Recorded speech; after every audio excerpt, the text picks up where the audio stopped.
of stress.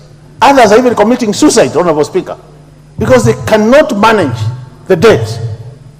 And then the government is here clubbing.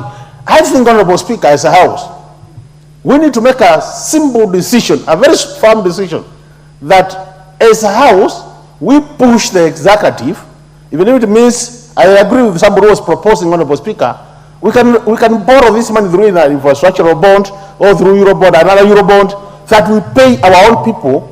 There is one advantage with that, Honorable Speaker. The advantage is, once you pay them, they are going to engage in economic activities. They are going to spark growth in the economy, because we'll have economic activities, will trigger demand will trigger production. At the end of the day, Honorable Speaker, there will be economic growth and we can collect more money from the same Kenyans. Now, when we deny them the opportunity to pay them, same problem, comes a vicious circle. We want the economy to grow, we are not about our people to do economic activities. So what happens? The economy stagnates. The other point, Honorable Speaker, which is important, is the matter of public debt. When Honorable Mband was moving this report, there's something he said, which is very worrying, Honorable Speaker. Some MDAs, government, some ministries, departments, and agencies have gone out there, signed for loans, contracted loans, got the loans committed, and for the last 5 years, they have not drawn a single cent on those loans. So what is the government doing? The government is paying commitment fee. If my memory serves me well, our last report as a Public and Debt Privatization Committee, our last figures were showing, for the last 6 months of last year, the government had paid to the tune of 580 million as commitment fee. Can you imagine how that money can be, how many classrooms you can do? Can you imagine how many dispensaries that money can construct? And we are paying just because somebody somewhere signed for a loan, which was not even properly appraised, and that loan is now been committed. We are paying for a loan we are not using. Why should such an accounting officer, Honorable Speaker, be in office? Why should we pay salary to such a person? These are the major issues. And that's why I think, even as the Honorable Man gives us this good report with very clear recommendations, Honorable Speaker, I think now as a House, we need to make a decision.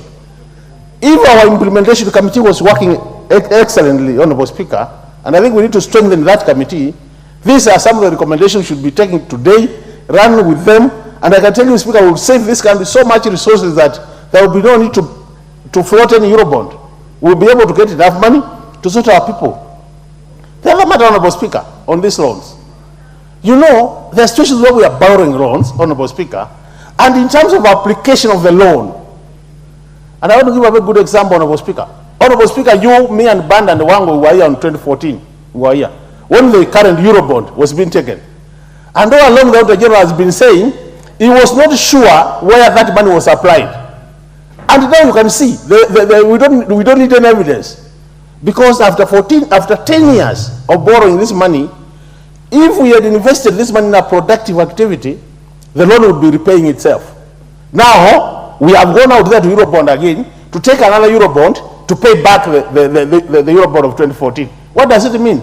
The money never went to an economic activity so that it could support repayment of the loan. So we are saying, Honorable Speaker, you don't borrow to consume. You borrow to invest. And anybody who goes out there to borrow, you must be able to borrow to invest. And I think we should actually hold people responsible. We are saying, if you went out there, committed Kenya to a loan, which was never used for investment, you should pay that loan alone. In that case, accounting officers will be more serious in terms of prudent management of public resources, and this country will go to where it should be. Kenya should not be a low middle income by the resources we have and the resilience of our economy. Kenya should be a middle level income country, generating enough resources and possibly giving loans to other countries. But we are not there, Honorable Speaker, because of the same reason. The other thing, Honorable Speaker, you know, Honorable Speaker, at times you get so much annoyed by listening to some of these reports. You ask yourself whether you are worth being in this country. Because this country, we pride ourselves to have the best brains. And Honorable Speaker, you know that because when it comes to legal matters, you are one of those top brains in this country.